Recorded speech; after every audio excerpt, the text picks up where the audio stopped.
किस पाप के कारण दुख देने वाली संतान प्राप्त होती है। दोस्तों, एक बार देवर्षि नारद नारायण नारायण का जाप करते हुए बैकुंठ धाम जा पहुंचते हैं, जहां पर भगवान विष्णु और माता लक्ष्मी शेषनाग सैया पर विराजमान थे। तब देवर्षि नारद भगवान विष्णु और माता लक्ष्मी को प्रणाम करते हुए कहते हैं, हे प्रभु, आपको देवर्षि नारद का सादर प्रणाम। प्रभु, आज जब मैं पृथ्वी लोक पर भ्रमण कर रहा था, तब मैंने देखा कि हर मनुष्य की संतान अपने ही माता पिता को दुख दे रही है और उनकी आज्ञा का पालन भी नहीं कर रही है तथा अपने ही माता पिता को घर से बाहर तक निकाल दे रही है। हे प्रभु, आखिर कलयुग में इतना पाप क्यों बढ़ रहा है? कृपा करे और इस भक्त की जिज्ञासा को शांत करे। दोस्तों, तब भगवान विष्णु मुस्कुराते हुए कहते हैं, हे देवर्षि नारद, अभी कलयुग चल रहा है और जिस घटना की आप बात कर रहे हैं वह भी एक गाय का ही श्राप है, जिस कारण से कि मनुष्य की संतान आज उन्हें दुख दे रही है।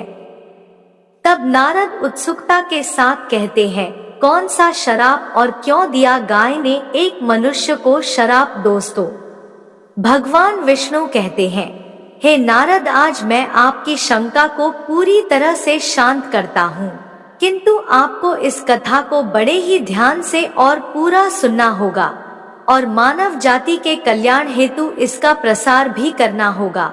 जो भी स्त्री पुरुष इस कथा का श्रवण करेगा उसके समस्त पाप नष्ट हो जाएंगे और इतना ही नहीं, उसे मुक्ति भी मिल जाएगी और ऐसे भक्तों पर मेरी कृपा दृष्टि सदैव ही बनी रहेगी। दोस्तों, तब नारद मुनि कहते हैं, हे प्रभु, मैं ऐसा ही करूंगा। मेरा सौभाग्य है कि जो इस कथा का श्रवण करने का अवसर मुझे प्राप्त हुआ है। दोस्तों, भगवान विष्णु कहते हैं, हे नारद, अब हम तुम्हें इस विषय में एक प्राचीन कथा सुनाने जा रहे हैं।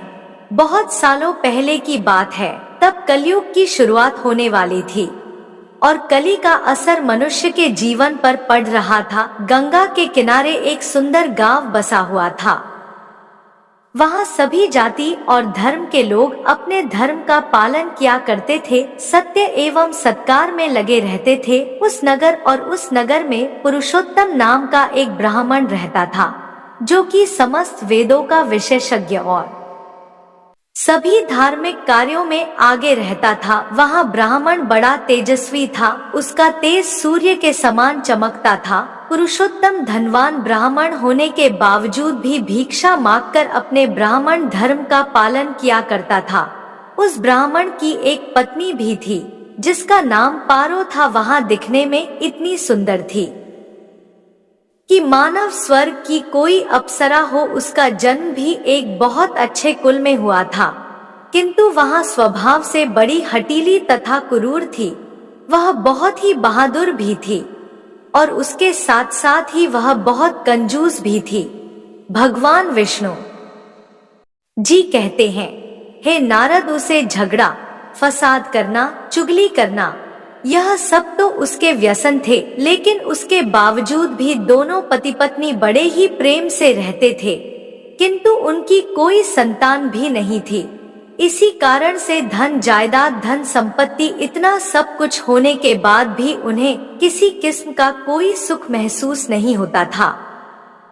कुछ समय के बाद उन्होंने संतान की प्राप्ति के लिए एक विशाल यज्ञ किया और वह गरीबों को सदा ही गो, भूमि, धन आदि दान करने लगे। उन्होंने अपने धन का आधा भाग धर्म अनुष्ठान में खर्च कर दिया था।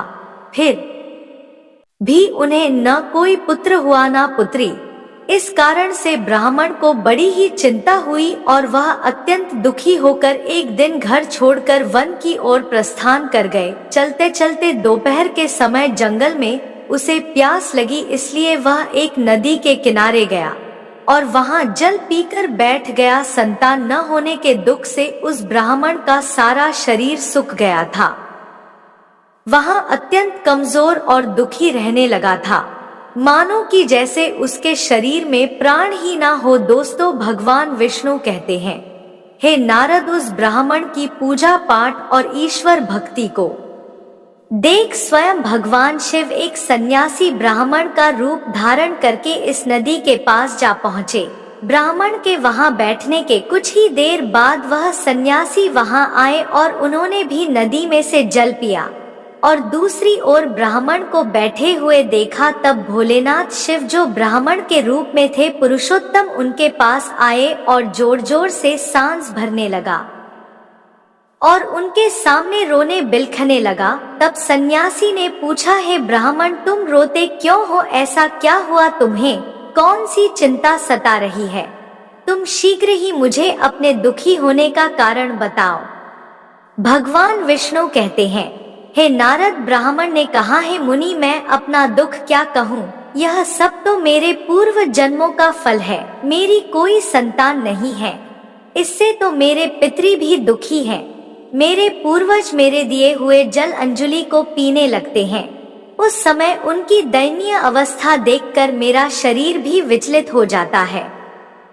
देवता और ब्राह्मण भी मेरी दी हुई वस्तु प्रसन्नता पूर्वक नहीं लेते हैं। संतान के दुख से मेरा संसार सूना हो गया है। अतः अब मैं इस नदी के पत्र में प्राण त्यागने के लिए आया हूँ। संतानहीन पुरुष का जीवन धिक्कार में है। जिस घर संतान या कोई बाल बच्चे ना हो, वह घर धिक्कार के योग्य है। निसंतान पुरुष के धन को भी धिक्कार है तथा संतानहीन कुल भी धिक्कार के ही योग्य है। मैं अपने दुर्भाग्य को कहाँ तक बताऊं? हे मुनि, मैं जिस गाय को पालता हूँ वह भी सर्वथा बंध्या हो जाती है। मैं जिस वृक्ष के नीचे रुकता हूँ उस वृक्ष में भी फल नहीं लगते हैं। इतना ही नहीं, मेरे घर में जो बाहर से फल आता है वह भी अति शीघ्र सूख जाता है। जब मैं ऐसा अभागा और संतानहीन हूँ तो इस जीवन को रखने से क्या लाभ है? दोस्तों, भगवान विष्णु कहते हैं, हे नारद, यह कहकर वह ब्राह्मण दुख से व्यथित हो उठा और उन सन्यासी बाबा के पास फूट फूट कर रोने लगा। तब सन्यासी के हृदय में बड़ी करुणा भार आई। उन्होंने ब्राह्मण के ललाट में लिखे हुए विधाता के अक्षरों को पढ़ा और सब कुछ जानकार विस्तार पूर्वक कहना आरंभ किया। तब सन्यासी ने कहा, हे ब्राह्मण, सुनो, मैंने इस समय तुम्हारा भविष्य देखा है। उससे जान पड़ता है कि 7 जन्मों तक तुम्हारी कोई संतान किसी भी प्रकार से नहीं हो सकती और अब तुम संतान का मोह छोड़ दो, क्योंकि तुम्हारे भाग्य में संतान है ही नहीं। देखो, कर्म की गति बड़ी ही प्रबल है। अब तुम विवेक का आश्रय लेकर संसार की वासना त्याग दो। हे वात्स, पूर्व काल में संतान के ही कारण राजा दीक्षित और वीरभद्र को दुख भोगना पड़ा था, इसलिए तुम अब कुटुंब की आशा छोड़ दो। इसी में तुम्हारी भलाई है। त्याग में ही हर प्रकार का सुख है। तब ब्राह्मण कहता है, हे बाबा, विवेक से कुछ नहीं होगा। अगर आपसे कुछ बनता है तो मुझे पुत्र ही दे दीजिए, नहीं तो मैं शोक से मूर्छित होकर आपके आगे ही अपने प्राण त्याग दूंगा।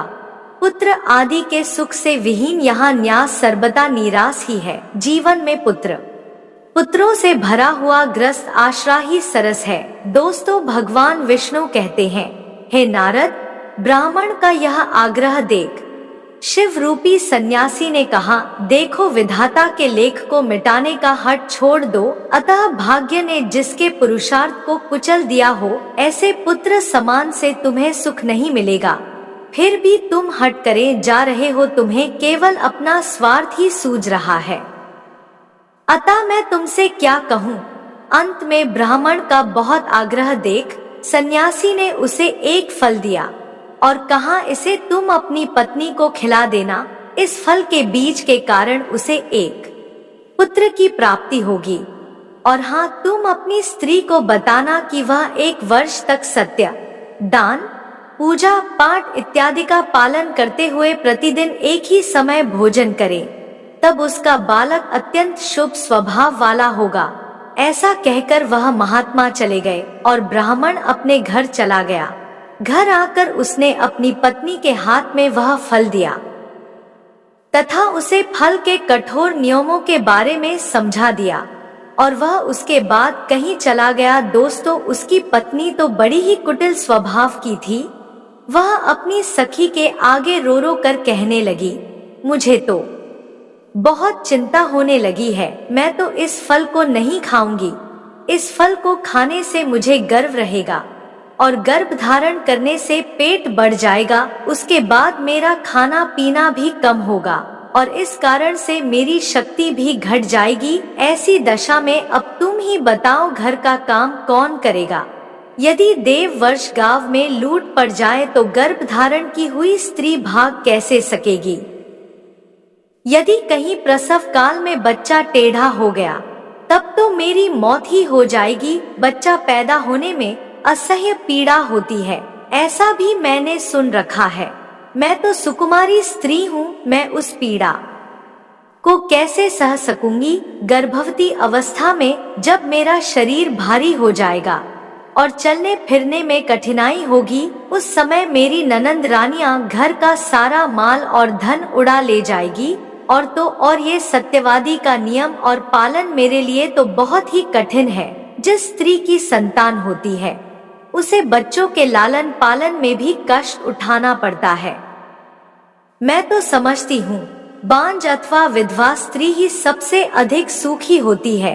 दोस्तों, भगवान विष्णु कहते हैं, हे नारद, इस प्रकार के तर्क लगाते हुए उस ब्राह्मणी ने उस फल को नहीं खाया और जब पति ने पूछा कि तुमने फल खा लिया, तब उसने कहा, हाँ, मैंने वहाँ फल खा लिया। फिर एक दिन उसकी बहन दीक्षा उससे मिलने उसके घर आई, तब पारो ने उसे अपना सारा वृद्धांत सुनाया और कहा, बहन, बालक ना होने पर मैं पति को क्या उत्तर दूंगी? इस दुख के कारण मैं दिन ब दिन दुबली हुए जा रही हूँ, अब तुम ही बताओ मैं क्या करूँ? तब उसकी बहन ने कहा, दीदी, आप चिंता मत करो, मेरे पेट में भी बच्चा है, प्रसव होने पर वह बालक मैं तुम्हें दे दूंगी, तब तक तुम गर्भवती स्त्री की भांति घर में छिपकर मौज करती रहो। तुम सिर्फ मेरे पति को धन दे देना, धन देने पर वह अपना बालक तुम्हें दे देंगे और लोगों में इस बात को फैला देंगे कि मेरा बच्चा 6 महीने का हो करके गर्भपात हो गया है और मर गया। मैं हर रोज तुम्हारे घर आकर के बच्चे का पालन पोषण किया करूंगी। तुम इस समय फल की परीक्षा लेने के लिए इस फल को तुम्हारी नंदनी गाय को खिला दो। दोस्तों, भगवान विष्णु कहते हैं, हे नारद, तब उसने अपने कुटिल स्वभाव के कारण सब कुछ वैसा ही किया तथा अनुसार समय आने पर उसकी बहन को एक पुत्र की प्राप्ति हुई। बच्चे के पिता ने चुपके से लाकर बच्चे को पारो के हवाले कर दिया। पारो के स्तनों में दूध न उतरने के कारण उसने अपने पति को एक सुझाव दिया कि उसकी बहन का भी एक पुत्र हुआ था जो कि मर गया है, वह अब उसी को बुलाकर घर में रखिए, तब वह आपके बालक का पालन पोषण करेगी। उसके पति ने पुत्र की जीवन रक्षा के लिए वह सब कुछ किया। दोस्तों, 3 माह बीतने के बाद महादेव के फल के आशीर्वाद से ब्राह्मण की गाय नंदिनी ने भी एक मनुष्य के बालक को जन्म दिया। सर्वांग सुंदर, दिव्या, निर्मल तथा स्वर्ण किसी कांति वाला था। उसे देखकर पुरुषोत्तम को बड़ी प्रसन्नता हुई और उसने स्वयं ही बालक के सभी संस्कार किया। यह सब आश्चर्य का समाचार सुनकर सभी लोग उसे देखने आए और कहने लगे, देखो भाई, इस समय पुरुषोत्तम का कैसा भाग्य उदय हुआ है। कितने आश्चर्य की बात है कि गाय के पेट से भी देवताओं के समान रूप वाला बालक उत्पन्न हुआ है, किंतु देव योग से किसी को गुप्त रहस्य का पता न लग सका। उस बालक के कान गो माता के समान थे। यह सब देख करके पुरुषोत्तम ने उसका नाम गोदेव रख दिया।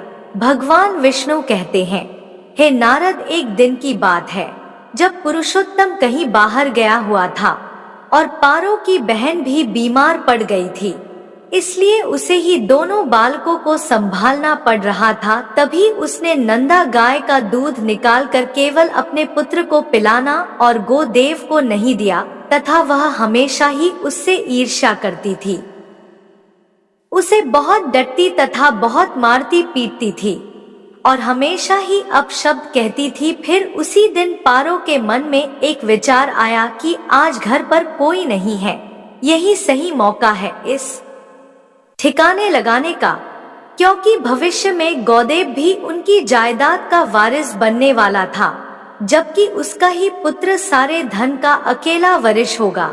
इसीलिए उसके कुटिल स्वभाव में यहाँ विचार आया कि क्यों ना मैं आज इसे जहर देकर मार दूं, और उसने ऐसा ही किया। तब वह दोनों ही बालक मात्र 1 वर्ष के ही थे। उसी की मां नंदा गाय के दूध में जहर मिलाकर उसे पिला दिया, किंतु वह तो स्वयं शिव का आशीर्वाद था, इसलिए वहां विश्व के कारण तड़पते हुए अपनी मां के पास रेंगते हुए जा पहुंचा।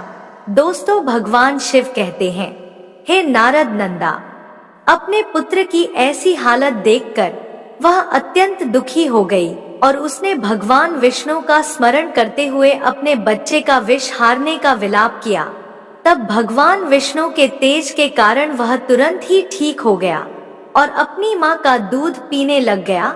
दोस्तों, भगवान विष्णु कहते हैं, हे नारद नंदा, अत्यधिक क्रोध में आकर उसने पारों के अपराधों को देखते हुए उसने श्राप दिया और कहा, हे ईश्वर, अगर मैं सत्यवादी हूँ तो इस संसार को साक्षी मानकर समस्त स्त्री जाति को यह श्राप देती हूँ। अगर कोई भी स्त्री अपने या प्राय पुत्रों में भेदभाव रखेगी या दूसरों के बच्चों को पीड़ा देगी तो उनके भी पुत्र उन्हें जीवन भर पीड़ा ही देंगे, उन्हें अत्यधिक कष्ट देंगे। जब उन्हें सहारे की अत्यधिक जरूरत होगी तभी वह उनके साथ छोड़ दे। यह मेरा श्राप है। दोस्तों, भगवान विष्णु कहते हैं, हे नारद, कुछ समय व्यतीत होने पर वह दोनों जवान हो गए। उनमें गोदेव तो पंडित और ज्ञानी हुआ, किंतु पारो का पुत्र अत्यधिक दुष्ट निकला। वह तुच्छ अन्न का सेवन करता और क्रोध में भरा रहता और बुरी बुरी वस्तुओं का संग्रह किया करता था। भोजन तो वह सबके हाथ का कर लेता था, चोरी करता है, सब लोगों से दुश्मनी बढ़ाता, दूसरों के घरों में आग लगा देता और खेलने के बहाने छोटे बच्चों को पदकर कुएं में डाल देता। जीवों की हिंसा करने का उसका स्वभाव हो गया था। वह हमेशा हथियार लिए राहत और दीन दुखियों तथा अंधों को अत्यधिक कष्ट पहुंचा करता था। वहां वैश्य के कुसंगत में पड़कर पिता का सारा धन बर्बाद कर दिया था।